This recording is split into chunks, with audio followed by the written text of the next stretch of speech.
মেধা building এ 18 লক্ষ টাকায় দোকান বিক্রি করতে চেয়েছিলেন অশোক শাহ। টর্চ লাইটের পাইকারি ব্যবসার জন্য দোকান ছিল অশোক শাহের। ব্যবসায় মন্দা চলায় তিনি দোকান বিক্রি করতে চেয়েছিলেন। শনিবার ওষুধ কিনতে মেধা বিল্ডিং এ এসেও ছিলেন তিনি। ভবানীপুরে নিহত অশোক শাহকে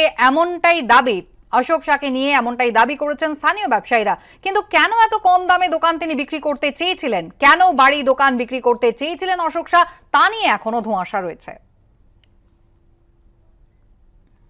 ভবানীপুরে গুজরাতি দম্পতির খুনের ঘটনায় নয়া তথ্য।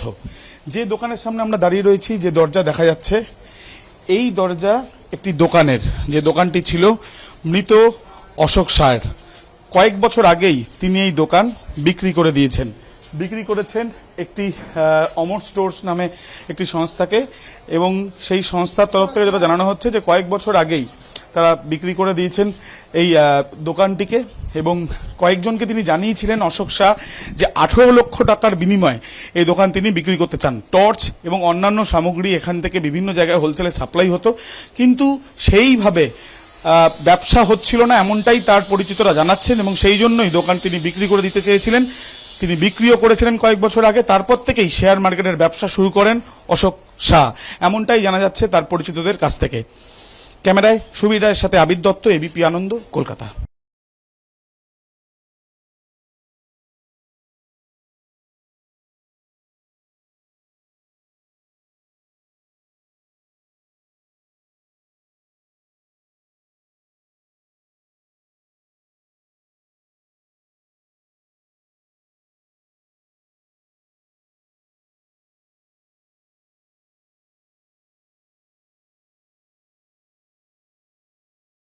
মেধা বিল্ডিং এ 18 লক্ষ টাকায় দোকান বিক্রি করতে চেয়েছিলেন অশোক শাহ।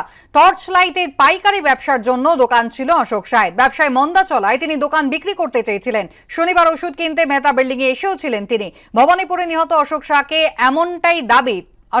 নিয়ে এমনটাই দাবি করেছেন স্থানীয় ব্যবসায়ীরা।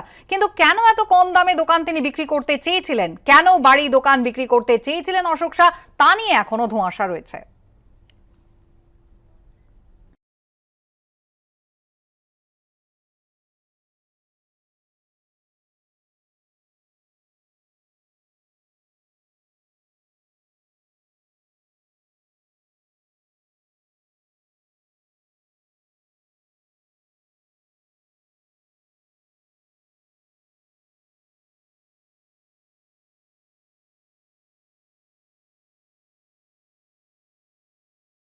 মেধা বিল্ডিং এ 18 লক্ষ টাকায় দোকান বিক্রি করতে চেয়েছিলেন অশোক শাহ। টর্চ লাইটের পাইকারি ব্যবসার জন্য দোকান ছিল অশোক শাহের। ব্যবসায় মন্দা চলায় তিনি দোকান বিক্রি করতে চেয়েছিলেন। শনিবার ওষুধ কিনতে মেধা বিল্ডিং এ এসেও ছিলেন তিনি। ভবানীপুরে নিহত অশোক শাহকে নিয়ে এমনটাই দাবি করেছেন স্থানীয় ব্যবসায়ীরা। কিন্তু কেন এত কম দামে দোকান তিনি বিক্রি করতে চেয়েছিলেন, কেন বাড়ি দোকান বিক্রি করতে চেয়েছিলেন অশোক শাহ, তা নিয়ে এখনো ধোঁয়াশা রয়েছে।